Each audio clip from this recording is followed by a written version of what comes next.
Hindi enough kay Casey ang pagiging sikat or successful. Para sa kanya, making a difference in other people's lives is what truly matters.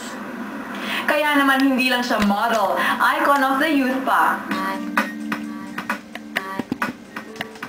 Among the many stars in our land, she seems to shine the brightest. But her life is far from perfect. I think the eyes are perfect. It all started in 1984, when two of the country's hottest young stars, teen idol Sharon Cuneta and matinee idol Gabby Concepcion, decided to get married. The pair were the closest to royalty the country has seen.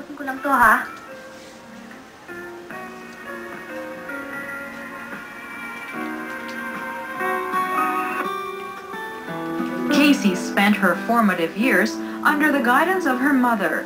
She was shielded from the prying eyes of the public, but not on the realities of life. She was exposed to public life, to her grandfather. My father-in-law was a mayor for 50 years. My mother-in-law was always in communities, was always in the barangays, and she would tag along. It was mother and daughter against all odds, until a constant father figure came into the picture.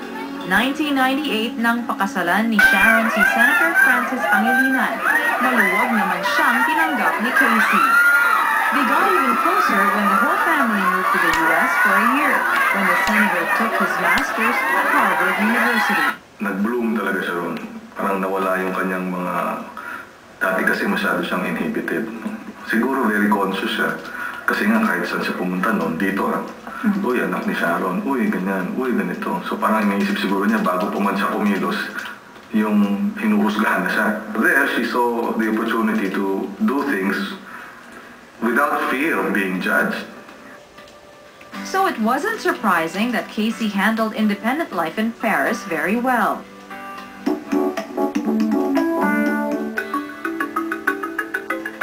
Life seems to be heading in the right direction for Casey, except for one important thing. 10 taon na niyang hindi nakikita ang kanyang totoong ama. So, in August of 2006, she decided to reach out. She went to San Francisco, California, to meet Gabby personally. Maraming na-link sa past tsaka sa present ko. Parang nagkatugma lahat. So, naging happy talaga ako.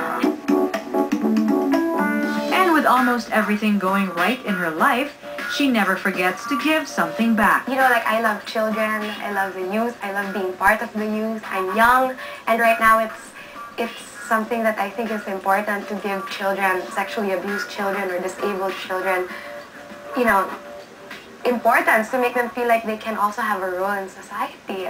In August of 2006, umuwi si Casey at binisita ang Verlani Foundation, isang grupong nangangalaga sa mga napabayaang bata. This would be the start of her most inspiring role yet. Mag-aral daw kami kasi mas marami kami maabot sa buhay kapag nakapagtapos kami. Since then, Casey has been in touch with the foundation, helping out in any way she can. She expressed it that she likes Elizabeth Home. That's the home for the girls. Though ngayon sinasabi nga namin sa kanya that there's another home, yung Marco Polo Care Center, yung home for the smaller children that would not have sponsors for next year. She was sad na, ay bakit naman isasara yung ganon. So she really committed and she really expressed that she will find ways to help that particular home not to close down by next year. It is a role Casey embraced with the zeal of a true advocate. They're fun to be around. Nakatuwa silang kausap. Ang dami nilang mga pwedeng ikwento. Ang dami ng pinagdaanan na hindi mo talaga maiisip na pinagdaanan ng isang tao. So, naiisip mo rin sa lahat ng blessings mo na they're also very blessed and ang dami nilang pwedeng gawin na kailangan ng nila na someone to push them to do that. As a fashion icon, she's also passionate about her advocacy to love the skin and the body you're in.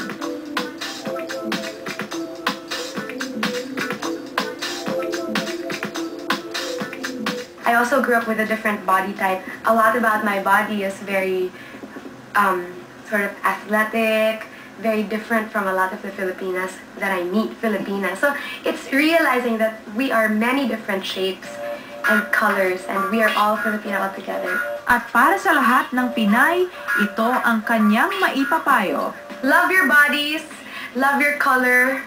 Kung maputi kayo, kung gusto nyo magpaitim, okay lang. Pero kung morena kayo, tapos na-insecure kayo dahil iba yung kulay ninyo, wag, kasi hindi naman tayo superior kapag puti kayo. Hindi naman din kayo inferior kapag maitim kayo. Maganda nga yung may tan kayo, diba? In the world of show business, what's real is often confused with what's not. But not for Casey. As much as you want to just do your own thing, and I do, sometimes I think about what people think, sometimes I just don't care. When certain opportunities come your way that involves promoting something because it's a good cause, then you realize you maybe can use it as a way to pull people into good things. But at the same time, you have to make mistakes, and I will make mistakes. We're all, we all need to make mistakes to have good lives and to be interesting people, because that's the spice of life. She is the closest to a fairy tale princess this country would ever know. But take away the celebrity status, the wealth and glamour, and you'll see the true and even more magical Casey. A young woman who inspires many by leading the most meaningful life she possibly could.